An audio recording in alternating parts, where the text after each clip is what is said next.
üldiselt meie, ma olen mõelnud ikkagi, et vaadake, me oleme erialast, mina ja Andri vähemalt, teised 2 autorit on arhitektid, me oleme tootearendusega tegelevad insenerid.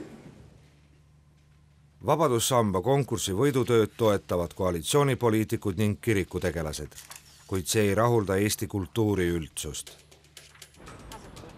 Kui ma ajalehest seda pilti nägin, siis ma ei uskunud oma silmi. Praegusel juhul on kõik absoluutselt vastupidi tehtud, tähendab.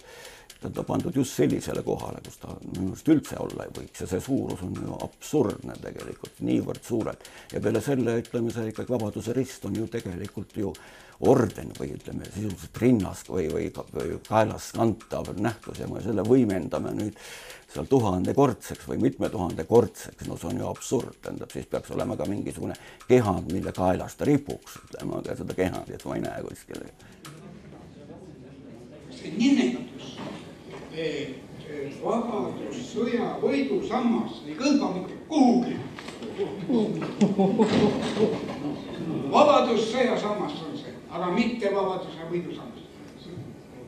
Ehk siis rahvas paneb alati nime ja kas on nüüd see praegu see koht, et me peame seda nime rahvale suhu panema, meil on vaja sammast, rahvas kutsub teda, kuidas kutsub, töö pealkiri on, kuidas on, lähme edasi.